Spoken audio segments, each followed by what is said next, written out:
नमस्कार मिनिस किचन रे आपण समस्त को स्वागत। सिंबो रे आपण माने बहुत रेसिपी बनै खाई थिबे किंतु मु आपण मानको पाखरे शेयर करिवि एकदम नुआ आ टेस्टी इजी रेसिपी आपण मानको बहुत पसंद आसीबो। आपण एहा को भात आ रोटी रे खाई परिबे।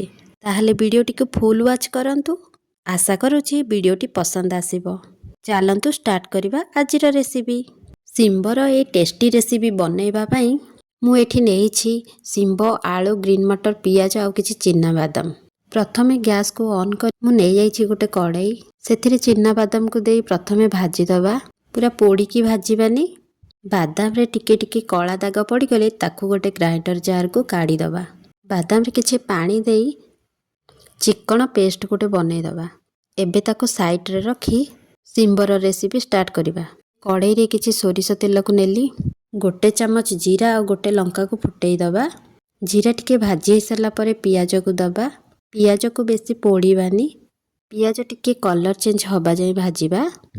सांग माने वीडियो को स्किप करंतुनी फुल वीडियो देखंतु। वीडियोटी भलो लागिले लाइक करंतु शेयर करंतु। चैनल रे नुआ थिले प्लीज सब्सक्राइब करंतु। खंतु पियाज टिके भाजी होई सालानी। एबे 2 चमच अदा रसुण पेस्ट को देई दबा।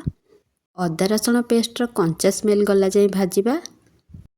ताको एपट सेपट करी कंटिन्यू घांटीबा नहले से तळ पटे लागी जीवो।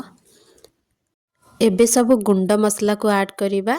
मसला रे मु केवल हळदी गुंड लंका गुंड हाफ चमच लेखा नेइछि। आपण माने चाहिले ए स्टेप रे जीरा गुंड धनिया गुंड को भी पकई परिबे। एबे पानी 2 चमच देई तो घांटी दबा। सब को भलो भाबे मिसई घांटी दबा। मसला रो तेल छाड़ी आसलानी। ग्रीन मटर को दे दबा। काटी के रखि देबा परिबा को भी पकेबा। सिंबो को बेसी छोट छोट करी काटिबेनी एमिति 2 खंड करी काटी थिबे नहले सिंबो बेसी सिजी जाय मिली जीवो। एबे स्वाद अनुसार लूण को पकाई एपट सेपट करी भलो भाबरे घांटी दबा। आपण माने सिंबो को जदी आगर धोई की रखि देबे एही समय रे अल्प किछि पानी दे देबे नहले तळपट पोड़ी जाई पारे। एबे ही सिंबो को धोई की पकेइली एथिपाई मो पानी देइनी। बरे जहा एक्स्ट्रा पानी अछि से बाहरी जीवो। घोड़े घोड़े किछ समय भाजीबा।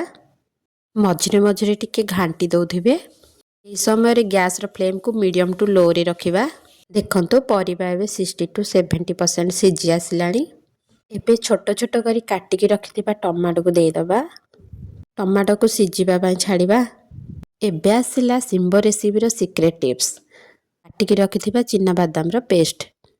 टमाटो सिजी साला परे चिन्ना बादाम रो बट्टा को देई दबा। आपण माने चाहेबे जदी ए स्टेप रे किछि गरम पानी को देई परिबे। आपण मानको केति ग्रेवी दरकार से हिसाब रे बादाम पेस्ट देबा परे बेसी समय रांधिबानी। लकी घांटी देबे से परिबा सह मिसी गला परे शेष रे किछि गरम मसला दे गैस को बंद करि देबे। एही मसला घरे प्रिपेयर करिथिली। जीरा और धनिया गुंड एही मसला रे अछि तेनु करी मु आगरु पकेइ नथिली। बे हमर रेडी हे गला गरम गरम सिंबो रो टेस्टी रेसिपी। आपण माने एहा को भात और रोटी सह सर्व करि परिबे। आपण माने निश्चय ए रेसिपी को बनातु आ केमिति लागिला मो सह शेयर करंतु। रहिली नमस्कार।